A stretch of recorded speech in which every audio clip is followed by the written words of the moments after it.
Parlant de démocratie, vous devez savoir que la démocratie est considérée comme le pouvoir du peuple. Ça veut dire un pouvoir dans lequel le peuple est impliqué dans la prise de décision. Ça, c'est l'une des différences fondamentales entre la démocratie et les autres régimes. Certes, on va dire que tout pouvoir est là pour le peuple, mais la démocratie est le seul qui a eu l'idée, par exemple, d'impliquer le peuple dans la gestion. Parce que pour eux, pour pouvoir obtenir un pouvoir pas parfait, mais un pouvoir qui fait le bonheur des citoyens, il faut que les citoyens eux-mêmes soient mêlés à la gestion. Comme ça, ils sauront qu'est-ce qu'il faut faire et qu'est-ce qu'il ne faut pas faire. Donc, du coup, dans la démocratie, on essaie de mettre le peuple au cœur de la gestion du pouvoir, si vous voulez bien.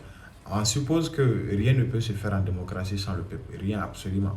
Car que le peuple parle ou que le peuple ne parle pas, rien ne se fait dans la démocratie sans le consentement du peuple. Et là, c'est le consentement du peuple qui est beaucoup plus important, au fait.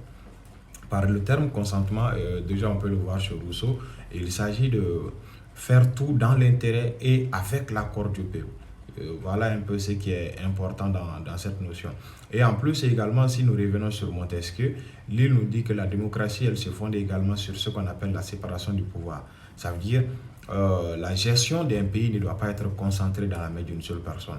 Une seule personne ne peut pas se lever un beau matin et décider de faire ce qu'il a envie de faire.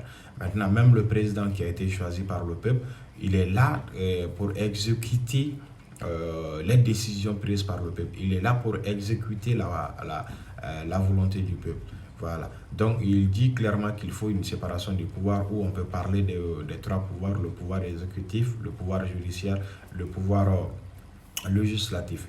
Et avec ce système, il dit qu'il est important que le pouvoir arrête le pouvoir. Donc, personne ne se sent assez fort pour essayer d'opprimer ou pour essayer d'imposer sa volonté sur les autres. Et sur cette base, quand on parle de peuple, il faut savoir que la notion de majorité est également importante dans la démocratie. Comme principe, la démocratie, elle défend les libertés, l'égalité, la justice. La démocratie, elle a été mise en place pour une bonne gestion de la cité, si vous voulez bien. Faire en sorte que les citoyens eux-mêmes s'impliquent dans la gestion du pouvoir et prennent également des décisions qui vont dans leur intérêt, pas dans l'intérêt d'un petit groupe ou pas dans l'intérêt de quelques-uns, mais chose qui est gérée dans l'intérêt de tout le monde. Voilà. Donc, on va dire que dans un bon système démocratique, la démocratie, elle doit lutter contre l'injustice, elle doit lutter contre l'inégalité, elle doit lutter également contre la corruption. Mais cela ne peut pas se faire sans l'implication du peuple dans la gestion. Par exemple, dans la démocratie, si le peuple vote pour un président et après on s'assied, on regarde la personne gérer pendant 5 ou 6 ans ou bien 4 ans, et ça va dépendre du mandat qui existe dans votre pays, et après on se dit, ouais, il faut le laisser faire, quand il va partir, on va régler. Non, ça ne se passe pas comme ça. Ce n'est pas un pouvoir où on attend à ce que Dieu intervienne pour régler. On suppose que la gestion même d'un pouvoir, c'est d'abord une affaire humaine. On ne va pas attendre Dieu pour cela, dire que ouais, le président, et même s'il vole, on va le laisser, Dieu va le juger, Dieu le fera ceci. Non. C'est au pouvoir, c'est aux citoyens de se lever et mettre fin à certaines pratiques qui ne vont pas dans leur intérêt. Par exemple, si le président prend une décision, le peuple peut faire recours à beaucoup de choses, à des manifestations, à des meetings, beaucoup d'autres moyens pour pouvoir mettre fin aux ajustements de l'état démocratique, si vous voulez bien. Donc, dans cela, si on parle également du référendum, on va dire que le vote, les manifestations, le référendum, les réseaux sociaux constituent également un autre moyen d'expression du pouvoir du peuple. Parce que là, quand on dit que le pouvoir appartient au peuple, cela n'est pas seulement dans les mots, c'est également dans la gestion. Donc, il va falloir que le peuple soit réellement impliqué, sans quoi on ne peut pas parler de démocratie. Et là, parlant de référendum, vous allez savoir que le référendum également est un système dans lequel on donne la possibilité au peuple de se prononcer sur une décision importante. Voilà. Et déjà, ce référendum, ça existe déjà dans beaucoup de démocraties. Je crois bien en Suisse, en France, au Canada. En Suisse, elle est beaucoup plus utilisée.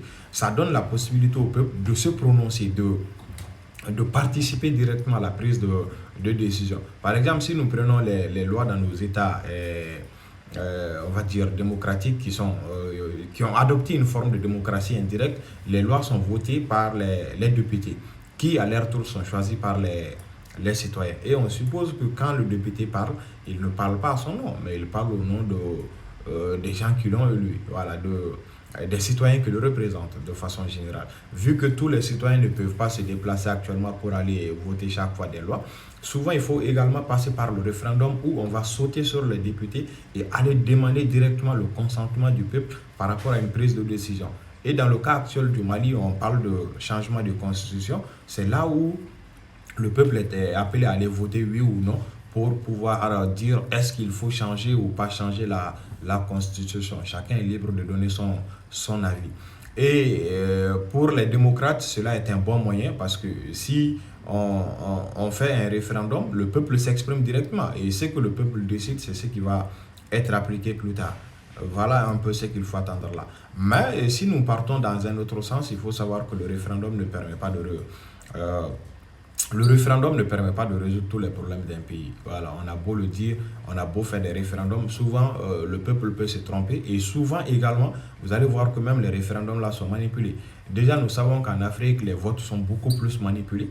Et voilà, quand on dit manipuler, voilà, on parle de trucage, on parle de vol, ceci, de bulletins, ceci, de cela, etc. Donc, ça veut dire que de la même manière où nous n'avons pas été capables à travers le vote de choisir des présidents valables, des présidents honnêtes, ça veut dire que même avec le référendum, rien ne montre que réellement le problème sera résolu et que les citoyens prendront les bonnes décisions. Si par exemple on donne de l'argent aux gens pour qu'ils aillent voter pour un oui ou pour un non déjà, on suppose que les gens ne partent plus voter dans l'intérêt général, pas dans l'intérêt général ou dans l'intérêt de tout le monde, mais ils partent voter parce que quelque part, eux-mêmes, ils perçoivent déjà un intérêt. Et c'est la même chose avec les présidents. Par exemple, si vous votez pour un président, vous ne votez pas parce que c'est mon cousin ou c'est mon tonton, mais vous partez voter parce que vous savez que celui-là et le projet qu'il a peut réellement permettre à mon pays d'être développé. Donc déjà, Platon avait beaucoup plus alerté les gens sur les limites de la démocratie. Lui, pour qui, par exemple, le pouvoir ne devrait pas être donné à n'importe qui. Parce que si on donne le pouvoir à n'importe qui fera n'importe quoi. Et d'ailleurs, il met en garde le fait, par exemple, d'impliquer les pauvres, les ignorants dans la gestion. Parce que lui, il dit que le pouvoir est une question de savoir. Ça veut dire que Platon ne dissocie pas les deux. Les deux vont ensemble. Qui parle de pouvoir parle de savoir. Raison pour laquelle il dit d'ailleurs qu'il fallait donner le pouvoir aux philosophes ou que les rois apprennent à philosopher.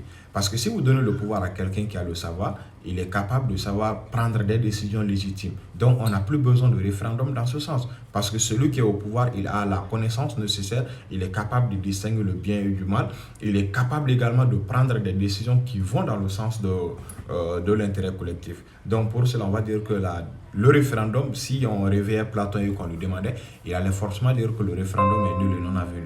Parce que dans le référendum, tout le monde est appelé à s'exprimer, alors qu'on n'est pas tous capables de prendre des décisions transparentes, des décisions claires, des décisions également qui profitent à tout le monde. Voilà un peu pour ceux qui étaient intéressés pour le référendum. Maintenant, au niveau de la démocratie, c'est pareil. On va voir que la démocratie, elle n'est pas parfaite, elle a toujours des limites. Et les limites de la démocratie s'expriment par les nombreux coups d'État qu'on voit actuellement en Afrique, et surtout en Afrique francophone. Et également, au-delà de ça, vous allez voir que dans toutes nos démocraties, l'injustice, la corruption, le chômage, l'inégalité sont des choses qui sont en train de prendre de l'ampleur. Donc, tout porte à croire que la démocratie, elle n'est pas forcément le meilleur régime. Voilà. Donc, si vous voulez, par exemple, on vous donne un sujet sur la démocratie, il faut également partir des différentes réalités de votre pays pour tenter de démontrer que la démocratie est soit une bonne chose, soit une mauvaise chose. Vous trouverez forcément des exemples qui montrent que la démocratie est une bonne chose, des exemples également qui montrent que la démocratie n'est pas forcément une bonne chose. La vidéo a été un peu longue, mais il le fallait. Merci et on se reprend dans une prochaine vidéo.